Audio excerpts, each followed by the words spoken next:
Welcome to the Math Explainer. Welcome back to my channel. Last video में हमने solve किया था exercise 8.1 question number 1, 2 and 3 को। इस वीडियो में हम सॉल्व करने जा रहे हैं क्वेश्चन नंबर 4, 5 और 6 को। क्वेश्चन नंबर 4 में आपको दिया जा रहा है कि given 15 cot a equal 8 find the value of sin a and sec a। तो चलिए इस क्वेश्चन को सॉल्व करते हैं इजी वे में। बहुत ही इजी है, जस्ट आप सोल्यूशन को देखिए कैसे सॉल्व करना है। तो जब भी आप सोल्यूशन को सॉल्व कीजिएगा आप क्या कीजिएगा, रफ में एक ट्रायंगल बना लीजिएगा ऐसे करके, क्योंकि ट्रायंगल बना लेने से मैच करने में इजी हो जाता है। इस ट्रायंगल का नाम दे देता हूं मैं, इसका नाम है ए, ये बी और ये सी। और जिस जगह पे ये राइट एंगल बना है वो कौन सा एंगल है? एंगल बी है। अब सोल्यूशन में हम ऐसे लिख सकते हैं कि in triangle A B C B is right angle, in triangle A B C B is right angle. इतना लिखने के बाद हम लिखेंगे इट इज गिवन दैट हमें क्वेश्चन में दिया गया था कि 15 cot a इक्वल 8। ऐसे क्वेश्चन में दिया गया था कि 15 cot a इक्वल 8 दिया गया था। अब यहाँ से हम क्या करेंगे, इसे हम बैलेंस करेंगे। तो हम क्या करेंगे, यहाँ पे जो cot a है इसे हम बाहर निकाल लेंगे। यहाँ पे हम लिख देंगे cot a इक्वल, इस साइड में 8 है और ये जो 15 है इसे हम इसका नीचे ले जाएंगे। तो इसे बैलेंस करने पे ये बन गया 15 cot a इक्वल 8 बन गया cot a equal 8/15। I hope इतना रूल आप समझ गया। इतना होने के बाद हम cot a का सब्स्टिट्यूट लेंगे। तो आपको मालूम है कि हमारा एक फॉर्मूला था, सोना चांदी तोले, पंडित बद्री प्रसाद, हर हर बोले। मतलब 10 का उल्टा cot होता है। 10 का फॉर्मूला है परपेंडिकुलर बाय बेस। तो दैट मींस cot का जो फॉर्मूला होता है वो बनता है base by perpendicular. I hope ये सब आपको क्लियर है। इस साइड है 8/15 और इस टाइप का मैथ्स में हमेशा आपको क्या लेना है, के लेना है। अब इतना जरूर आप समझ गए। अब इतना हो जाने के बाद हम क्या करेंगे, हम इन वैल्यूज को ट्रायंगल के साथ एक्सचेंज करेंगे। तो बी मीन्स बेस और यहाँ पे है ए एंगल। तो ए एंगल का जो बी है, मतलब जो एंगल इसके साथ एडजस्टेंट है वो कौन सा एंगल है? A B. तो इस जगह पे आ जाएगा ए बी और परपेंडिकुलर एंगल ए का परपेंडिकुलर ये वाला होगा, परपेंडिकुलर हो जाएगा बी सी। मतलब ये बन गया A B by B C equal इस साइड 8/15। यहाँ पे हम लिख देंगे के। अब इतना होने के बाद हम ऐसे लिखेंगे कि हमारा जो देयरफॉर ए बी का जो वैल्यू है वो सीधा सीधी 8 के, बी सी का जो वैल्यू है वो है 15 के। तो हमारे पास ए बी का वैल्यू है, बी सी का वैल्यू है। मतलब इस साइड हमारे पास है 8 के और इस साइड हमारे पास है 15 के। दैट मीन्स क्या मिसिंग है? हाइपोटेनस मिसिंग है। तो हम यहाँ लिखेंगे ए सी इक्वल क्वेश्चन मार्क, या एक्स भी दे सकते हैं, कुछ भी दे सकते हैं आप। आई होप इतना तो आपको कोई डाउट नहीं है। अब वीडियो को पॉज करके इतना लिख लो। इतना होने के बाद हमें ऐसे करना है, हम पाइथागोरस थ्योरम अप्लाई करेंगे। अब यहाँ से तो हम लिखेंगे यूजिंग पाइथागोरस थ्योरम।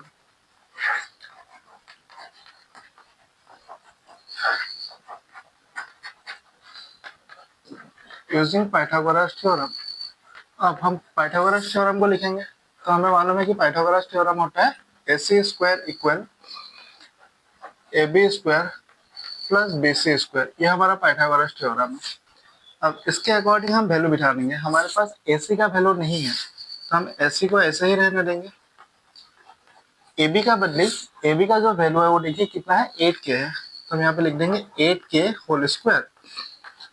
और जो बी सी है, बी सी का वैल्यू है हमारा 15 के। तो हम यहाँ लिखेंगे 15 के होल स्क्वायर। अब इतना होने के बाद हम यहाँ पे लिखेंगे ए सी होल स्क्वायर इक्वल, हमें मालूम है कि 8 का स्क्वायर होता है 64।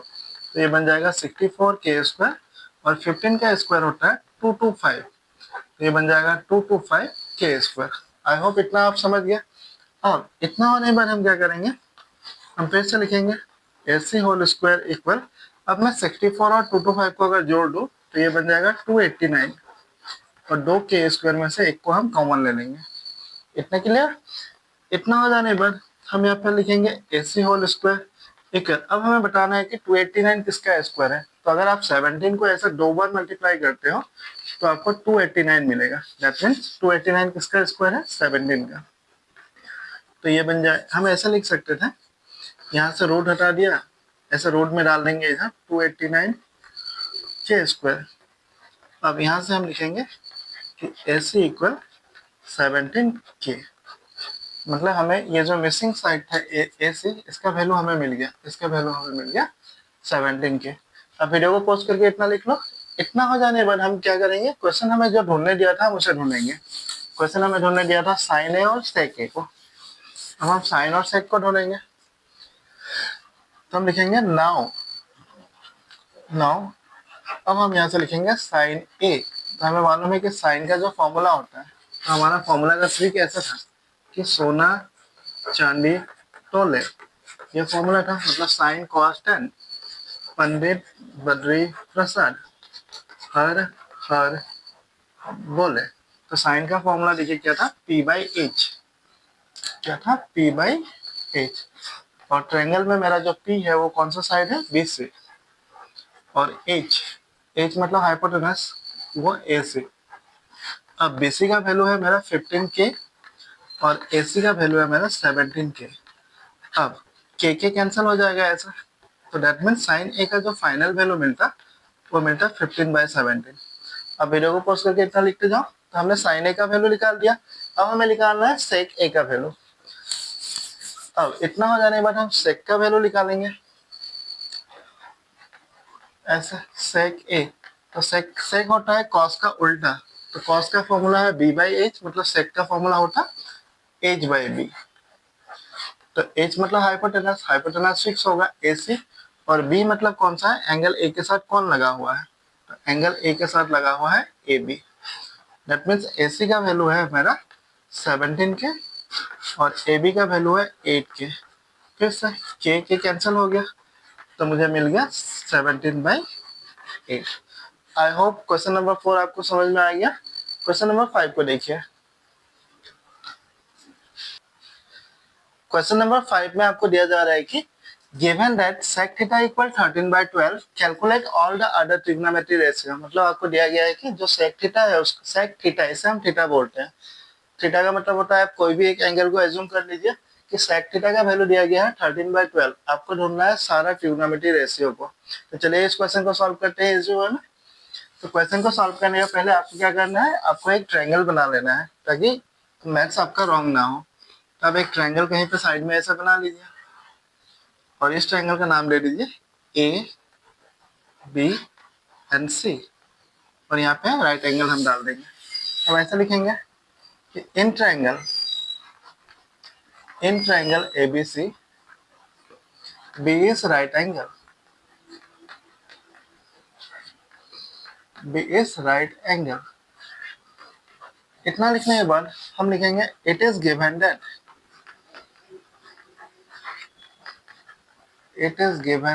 हमें क्वेश्चन में दिया गया था कि जो sec थीटा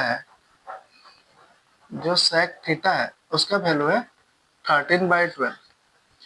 अब हम यहाँ से क्या करेंगे, हम sec थीटा को सब्स्टिट्यूट करेंगे। तो हम अपना फॉर्मूला में चले जाएंगे। हमारा फॉर्मूला था sine cos tan, Pandit Badri Prasad, हर बोले। तो कॉस का है B/H, तो कॉस का उल्टा sec होता है, तो दैट मीन्स sec का फॉर्मूला बन जाता है H/B, हाइपोटेनस बाय बेस। और इस साइड में है 13/12 और साइड में हम क्या लेंगे, हमें K लेना है। अब हम क्या करेंगे, चेंज करेंगे। H मतलब हाइपोटेनस, तो ट्रायंगल में हाइपोटेनस कौन सा होगा, ये वाला साइड हाइपोटेनस होगा, तो उस साइड का नाम है AC। और बेस मतलब एंगल A के साथ कौन सा एंगल जुड़ा हुआ है। थीटा का मतलब आप कोई भी एक एंगल को एज्यूम कर सकते हैं। मैंने एंगल A को एज्यूम कर लिया है, तो एंगल A को अगर एज्यूम करता हूं तो बेस कौन सा होगा, AB होगा, B का वैल्यू। और इस साइड में है 13/12 और साइड में है क्या, K। आई होप इतना आप समझ गया। अब इतना होने के बाद हम यहाँ पे लिख देंगे कि AC इक्वल 13 के, AB इक्वल 12 के। तो हमारे पास है AC AB, मिसिंग कौन सा साइड है, BC। तो मैं लिखेंगे BC इक्वल क्वेश्चन मार्क, और आप वैल्यूज को क्या कीजिए, ट्रायंगल में भी डाल दीजिए। तो मेरा जो AC है इस साइड है 13 के, और ए बी इस साइड है 12 के, मिसिंग मेरा ये वाला साइड है। अब वीडियो को पॉज करके इतना लिख लीजिए। इतना हो जाने पर हम क्या करेंगे, पाइथागोरस थ्योरम अप्लाई करेंगे। तो मैं इतना रफ कर रहा हूँ। अब इतना हो जाने पर हम लिखेंगे यूजिंग पाइथागोरस थ्योरम।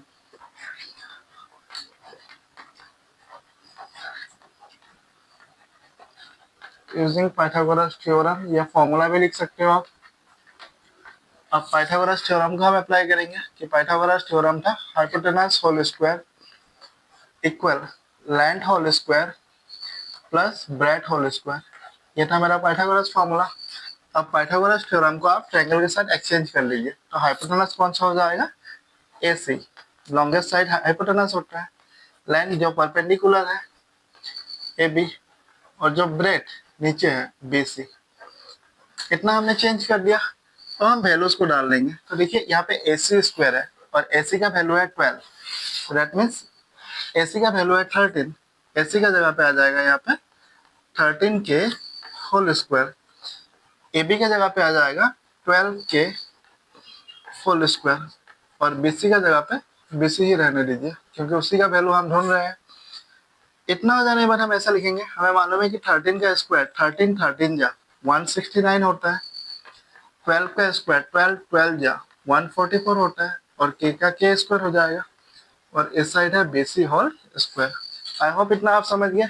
अब आप ध्यान से देखिए कि आपका एक वैल्यू लेफ्ट साइड में है और एक वैल्यू राइट साइड में है। तो जब भी दो वैल्यू दो साइड में होते हैं, लेफ्ट और राइट साइड में होते हैं, तो हम वैल्यूज को माइनस करते हैं। तो हम यहाँ पे क्या कर सकते हैं, हम ऐसे करेंगे, हम यहाँ पे लिख देंगे BC होल स्क्वायर इक्वल, हम 169 के स्क्वायर से हम माइनस करने जा रहे हैं 144 के स्क्वायर को। तो यहाँ पे बच गया BC होल स्क्वायर।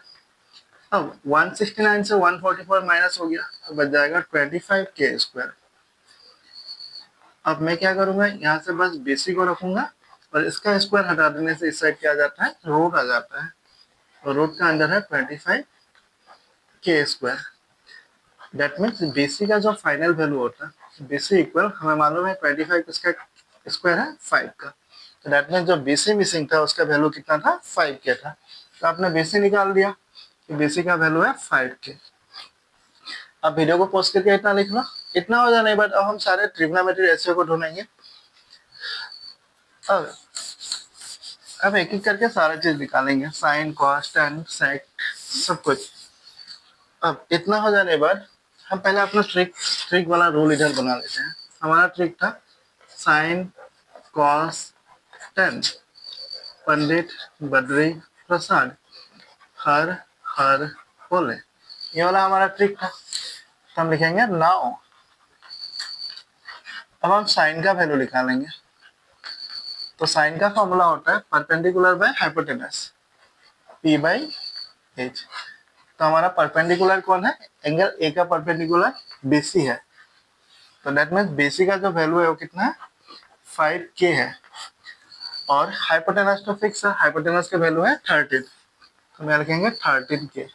अब K कैंसिल हो गया, तो मीन्स हमारा साइन का जो वैल्यू था वो कितना था, 5/13। हमें साइन का वैल्यू मिल गया, और हमें मालूम है कि साइन उल्टा किसका होता है, साइन उल्टा होता है कोसेक का। तो हम यहाँ पे लिख देंगे कोसेक। कोसेक यहाँ पे आप थीटा डालिएगा, तो ये हो जाएगा H/P, और यहाँ से आप डायरेक्ट वैल्यू को उल्टा करके लिख दीजिए। यहाँ पे 5K/13 है, तो आप यहाँ पे लिखिए 13K/5K। तो दैट मीन्स 13/5 इसका आंसर होता है। साइन का वैल्यू 5/13 है और कोसेक का वैल्यू है 13/5। क्यों, क्योंकि साइन का उल्टा होता है कोसेक, हमने उल्टा जस्ट किया। आई होप इतना आप समझ गए। तो साइन और कोसेक मिल गया। अब हम ढूंढेंगे कॉस एंड सेक। आप इतना लिख लीजिए वीडियो को रब करके। इतना हो जाने के बाद अब हम ढूंढेंगे कॉस थीटा का वैल्यू। कॉस यहाँ पे हम डाल देंगे थीटा। तो कॉस थीटा का फॉर्मूला है B/H। B/H। अब B मीन्स एंगल A का B, मतलब इसके साथ कौन सा एंगल जुड़ा हुआ है, तो इसके साथ जुड़ा हुआ है AB। AB का वैल्यू है 12K, और H हाइपोटेनस फिक्स है 13K। K कैंसल, हमारे कॉस थीटा का वैल्यू हमें मिल गया 12/13। कॉस हमें मिल गया, कॉस का उल्टा होता है सेक, तो हम यहाँ पे लिख देंगे सेक थीटा इक्वल, उल्टा करके बस आप लिख दीजिए, यहाँ पे b/h है तो आप h/b लिख दीजिए, चीजों को उल्टा करके लिख दीजिए। यहाँ पे 12/k है तो हम लिखेंगे 13/12k, k cancel, that means इसका वैल्यू हमें मिल गया 13/12। मीन्स अगर cos थीटा 12/13 होगा तो sec थीटा कितना होगा 13/12 होगा। वीडियो को पॉज करके इतना लिख दीजिए। लास्ट बचा tan and cot, इतना हो जाने के बाद अब हम लिखेंगे tan theta and cot theta का। tan थीटा, तो tan थीटा का फॉर्मूला है p/b means perpendicular by base, तो एंगल a का परपेंडिकुलर ये वाला एंगल होगा, और b मतलब कौन सा एंगल इसके साथ जुड़ा हुआ है, AB होगा, तो दैट मीन्स इसका वैल्यू हमें मिलता 5k/12k, k कैंसल, हमें आंसर मिल गया 5/12। हमें 10 मिल गया, अब हम उल्टा करके लिख देंगे तो कॉट का वैल्यू हमें मिल जाएगा कॉट थीटा, उल्टा करके लिख देंगे, ये p/b है तो ये b/p बन जाएगा, डायरेक्ट आंसर को लिख देते हैं 12/5। हमने सारा ट्रिग्नोमेट्री रेशियो को ढूंढ लिया। आई होप आपको सॉल्यूशन समझ में आया है। क्वेश्चन नंबर 6 को देखिए। क्वेश्चन नंबर 6 में आपको दिया जा रहा है कि if angle A and angle B are the acute angle such that cos A equal cos B then show that angle A equal angle B। आपको बोला जा रहा है इस क्वेश्चन में कि एंगल A और एंगल जो B है वो एक्यूट एंगल है। एक्यूट एंगल का मतलब होता है जो एंगल 90 डिग्री से छोटा होता है। हमें प्रूव करना है कि एंगल A और एंगल B दोनों इक्वल है। तो चलिए इस क्वेश्चन को सॉल्व करते हैं इजी वे में। बहुत ही इजी है और सोल्यूशन भी छोटा है इसका। आप यहाँ पे एक ट्रायंगल बना लीजिए ऐसे। ट्रायंगल बनाने के बाद अब इस ट्रायंगल का नाम दीजिए यहाँ पे C।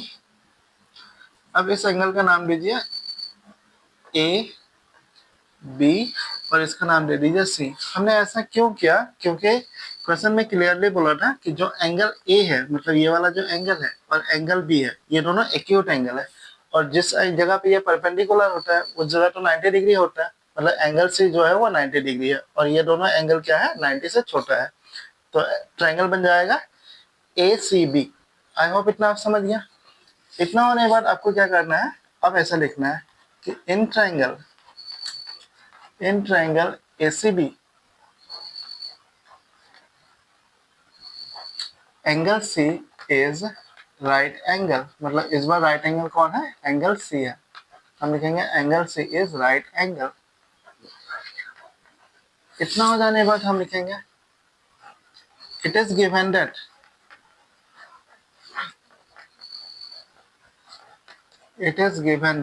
हमें क्वेश्चन में दिया गया है कि cos A equal with cos B। अब यहाँ से हम अपना सोल्यूशन शुरू करेंगे। हम क्या करेंगे, हमारा फॉर्मूला लिखेंगे sin cos tan, Pandit Badri Prasad हर हर बोले, मतलब cos का फॉर्मूला होता है b/h। cos का जो फॉर्मूला होता है वो क्या होता है b/h। हम यहाँ लिख देंगे b/h इक्वल विथ b/h, क्योंकि यहाँ पे cos A है यहाँ पर भी cos B है। अब यहाँ से हम चेंज करेंगे, यहाँ पे एंगल A का पार्ट बोला जा रहा है, तो एंगल A का जो B होगा वो कौन सा होगा, एंगल A का B मतलब इसके साथ कौन सा एंगल जुड़ा हुआ है, तो इसके साथ जुड़ा हुआ है AC, मतलब इस जगह पे आ जाता है AC, और हाइपोटेनस फिक्स है, ये वाला हाइपोटेनस साइड है, तो उस साइड का नाम क्या है AB। आई होप इतना आप समझ गया। फिर से यहाँ पे b/h, तो यहाँ पे cos B है, मतलब हमें एंगल B को एज्यूम करना है इस बार। क्यों, क्योंकि इसमें cos B है, तो एंगल B में आ जाइए, और एंगल B का जो B होगा मतलब इसके साथ कौन सा एंगल एडजेसेंट है, तो B के साथ कौन लगा हुआ है BC, तो इस जगह पे आ जाएगा BC, और हाइपोटेनस का वैल्यू फिक्स है वो क्या है AB। आई होप इतना आप समझ गया। अब इस जगह से हम क्या कर सकते हैं, हम यहाँ से AB और AB को कैंसिल कर देंगे, तो AB और AB को कैंसिल करने के बाद हमारे पास बच जाता जस्ट AC इक्वल BC बच गया। अब फिर हम यहाँ से क्या कैंसिल कर सकते हैं, आप देखिए हमने AB और AB को कैंसिल कर दिया तो हमारे पास बच गया AC और BC। फिर यहाँ से अगर मैं C और C को कैंसिल कर देता हूँ तो मेरे पास क्या बच जाएगा, मेरे पास बच जाएगा angle A equal with angle B। तो यहाँ पे आप लिख दीजिए प्रूव्ड। तो बहुत ही इजी था। आई होप सारा क्वेश्चन का सोल्यूशन आपको समझ में आ गया। So thank you for watching the video. Next question के लिए आप मेरा नेक्स्ट वीडियो देखिए। Bye bye.